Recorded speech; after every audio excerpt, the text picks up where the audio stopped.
Hola, mi nombre es Daniel Aguilar Rubalcaba. Obtuve en 2014 una beca de la Fundación BBVA Bancomer para realizar una obra de arte. Mi proyecto consistió en pagar la deuda de alguien que le debe a BBVA usando el dinero que la beca otorga. El deudor no será cualquier deudor, tendría que llamarse igual que mi padre, Juan Manuel Aguilar.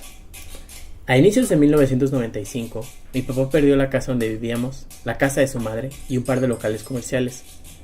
Bancomer y bancos que ya no existen embargaron tales inmuebles, lo cual fue traumático para mi familia, especialmente para mi mamá y hermanos mayores. Después de ese trágico episodio, mi papá se mantuvo alejado de las entidades crediticias. Sin embargo, mantenía una deuda simbólica con el pasado. Y pensé que una manera de liberar esa deuda y salir del buró de crédito de la culpa sería simplemente trayendo al presente sus fracasos financieros. ¿Y cómo? Mediante la técnica del reenactment, un reenactment grabado en video donde Juan Manuel Aguilar actuaría los fracasos financieros de Juan Manuel Aguilar, dirigido por Juan Manuel Aguilar. Mi papá simbólico, con una deuda real, sería perseguido por mi papá real con una deuda simbólica y viceversa. La deuda real de mi papá simbólico persigue a la deuda simbólica de mi papá real. A manera de retribución por participar en el reenactment, yo pagaría la deuda del homónimo de mi papá. Hasta aquí iba el plan. Faltaba encontrar a Juan Manuel Aguilar, hacer el video y luego pagar su adeudo. El dinero de la beca de BBVA Bancomer se distribuye en dos rubros, producción y educación. Este último es muy importante, ya que la Fundación BBVA justifica el patrocinio del arte contemporáneo como educación y formación de artistas emergentes. Los programas filantrópicos de la Fundación BBVA están enfocados a combatir la pobreza con la educación. La decisión de hacer un video no fue gratuita. Lo que más se ha producido con la beca BBVA es video. Sí, existe una exploración de medios audiovisuales por parte de los artistas, pero creo que más que una decisión estética es estratégica. Invertir en equipo, computadoras, cámaras, grabadoras de audio, tripiés. Para un artista joven es difícil, porque la gran mayoría gana poco. Al justificar el gasto de producción de un video, te haces de un buen equipo para próximos proyectos de arte y freelance. Una amiga, artista y ex becaria del BBVA me dijo: lo mejor del programa es que te dan dinero para comprar equipo. A inicios de 2015 comencé a buscar al homónimo de mi padre. Publiqué un anuncio de periódico en León, Guanajuato, donde vive mi papá. ¿Te llamas Juan Manuel Aguilar y le debes dinero a Bancomer? Márcame. Nadie me llamó, así que intenté sin éxito por otras vías. Un mes después, Chantal Peñalosa, artista, amiga y compañera en el programa de la beca, me dijo que tuvo un profesor en la universidad que se llama Juan Manuel Aguilar. Así que lo contacté por Facebook y fui a Tijuana para conocerlo en persona. Juan Manuel tenía dos deudas con BBVA, una chica y otra grande. La primera por tarjeta de crédito, 9,255 pesos, y la segunda por financiamiento de un auto, 124,810 pesos. Le platiqué el proyecto y aceptó participar. Juan Manuel Aguilar Freeman viajó de Tijuana a León para conocer a mi papá, Juan Manuel Aguilar Rivera, y hacer el reenactment. 10 días convivieron Juan Manuel Aguilar Freeman y Juan Manuel Aguilar Rivera. Mi papá real contó sus fracasos financieros y mi papá simbólico transcribió la grabación de audio para memorizar durante el reenactment. Usamos dos cámaras GoPro Hero 4. El cuerpo fue el soporte de la imagen. Las locaciones fueron la casa de mi abuela, la casa familiar, los locales y la casa donde ahora vive mi familia. Mi papá, enfermo de Parkinson, necesitaba de un cuerpo y una voz prestadas para volver a recorrer esos lugares. Juan Manuel Aguilar Freeman cumplió su parte, y yo tendría que pagar sus deudas. No tenía idea de cómo iba a lograrlo. Por suerte, el curador Chris Sharp me invitó a exponer en la reconocida Galería Kurimansuto, como parte de un programa de exposiciones de artistas jóvenes.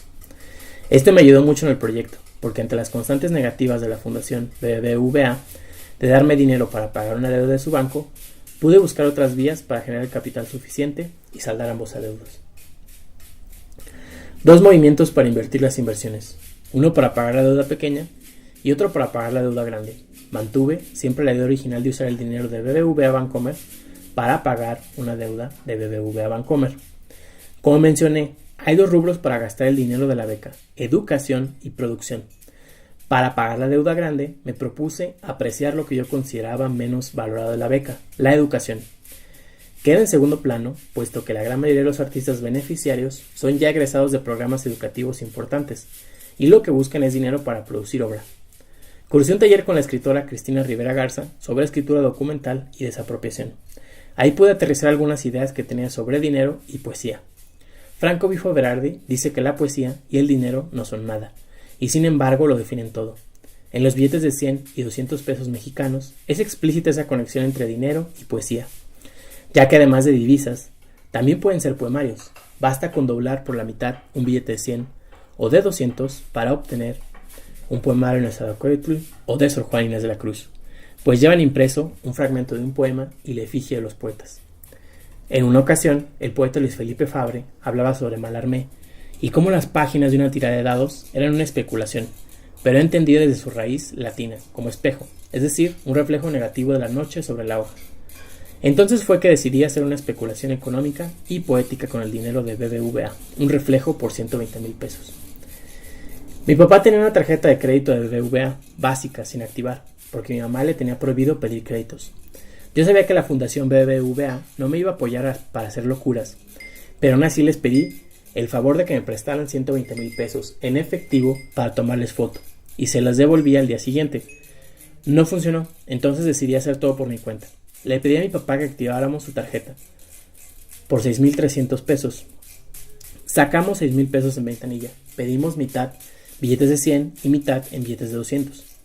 Regresamos a casa a tomar fotos de los billetes y fuimos a otra sucursal de BBVA para depositar en la cuenta de débito los 6,000 pesos y retirar en ventanilla de la cuenta de débito los 6,000 pesos.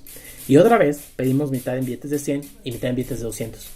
Realizamos la misma operación 20 veces hasta acumular 800 fotografías, 400 billetes de 100 y 400 billetes de 200. En total 800 billetes, con número de serie diferente, sacados del BBVA. Dinero del banco reflejado, especulado para hacer poesía, que es dinero. Ya tenía los 120,000 reflejados, pero ahora tendría que imprimirse. La materialidad de los billetes es el papel moneda, y por lo tanto, la materialidad de mis poemarios, concluí, debería ser el papel poesía. La poesía, dijo Luis Felipe Fabre, siempre es una pérdida para el poeta, para el lector, para el editor. Nadie gana. Por eso sospeché que debería de haber bodegas llenas con saldos de libros de poesía. Encontré una editorial que tenía saldos de poemarios de Sor Juana Inés de la Cruz y Nezahualcóyotl. Compré 100 de Sor Juana y 200 de Nezahualcóyotl. La fábrica de papel de Ponte hizo el papel para el primer libro de poesía de Roberto Bolaño. Era una señal. Licuaron los poemarios y me entregaron el papel poesía, donde imprimiría los poemarios falsos. Exponer una galería como Curimansuto me ayudaría a encontrar clientes potenciales. Yo realizaría todas las transacciones y buscaría a los clientes, no la galería ni nadie más.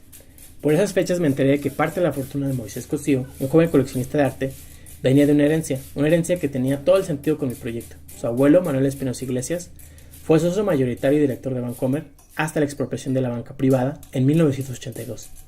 Y la familia recibió una indemnización por la expropiación de Bancomer. Así que fui a visitarlo, le platiqué de la pieza y le conté que se exhibiría en Curimansuto. Le pregunté si quería apoyar el proyecto y que la forma era adquiriendo la obra de los poemas falsos por el monto que representan, 120,000 pesos, y aceptó. Luego me envió un correo donde propuso usar el dinero de la herencia que dejó su abuelo, para que la pieza fuera más redonda. En noviembre, el contador de Moisés realizó el depósito de la deuda de Freeman, 112,939 pesos, y recibió la factura de su carro un mes después. Para pagar la deuda pequeña, me propuse depreciar lo que yo considero más valorado de la beca, el equipo de producción. Entonces vendería todo el equipo en el monto total de la deuda de la tarjeta de crédito. Por eso la última semana de la exposición publiqué en el sitio Mercado Libre, un Amazon de América Latina, el equipo que estaba en la galería. Los precios eran equivalentes al 23% del valor de mercado de los productos, 62,514 pesos. Solicité que los interesados fueran clientes de BBVA y que asistieran en persona a recoger los productos en la galería. Les pedí que sacaran el dinero de la ventanilla del banco para que tuvieran el dinero exacto y me entregaran el efectivo y el comprobante de retiro. Al comprador se le entregó un certificado de autenticidad expedido por la galería. Al día siguiente, deposité en la cuenta de Freeman el dinero correspondiente a esa deuda y días más tarde canceló su tarjeta. On ready-mates. Generalmente, cuando un ready-made entra a una galería, no solamente su valor de uso se altera, ya no es un vaso, es una obra de arte. También su valor de cambio. deja de valer 20 pesos y ahora cuesta 2,000 pesos. Por eso quería hacer una operación inversa, on ready-mades, donde el valor de uso está abierto y el valor de cambio no aumenta exponencialmente. Al contrario, disminuye al entrar a una galería. La decisión de si es obra de arte o cualquier otra cosa recae sobre el comprador. Epílogo. Sobre la nacionalización de 2 teles Samsung. Activar la línea de crédito fue una tentación que mi papá no pudo resistir y compró lo que alcanzó de productos para masaje. Generó un adeudo de 8,206 pesos y creí que podría realizar la misma operación del On Ready Made para pagar. Para exhibir el video del reenactment, compré con la beca unas televisiones para la pieza, 2 teles que podían reproducir 4K, Samsung Ultra Full HD de 42 pulgadas, por 24,000 pesos. Planeaba venderlas con la misma estrategia, pero me dijeron que ya no podía porque mi proyecto ya había concluido. Y además requería mucho papeleo porque las televisiones ya estaban bajo el resguardo del Instituto Nacional de Bellas Artes. Me quedé con ganas de hacer algo, pues me pareció que estaban reteniendo el equipo, que no querían dármelo y ya. No porque fuera un proceso burocrático imposible de realizar. La exposición viajó por diferentes lugares en México. El último lugar fue Matamoros, frontera con Estados Unidos. Una semana antes de que desmontara la exposición, fuimos un amigo y yo a Matamoros. 16 horas en camión desde la Ciudad de México. Llevamos un equipo básico de fotografía, porque íbamos con la coartada de tomar fotos de mi obra.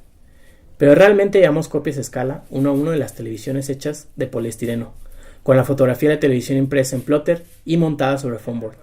Al quedarnos solos en la sala, desmontamos las teles y dejamos en su lugar sus versiones nacionalizadas. Las televisiones las tengo conmigo y las usamos para las exposiciones de Bikini Wax EPS.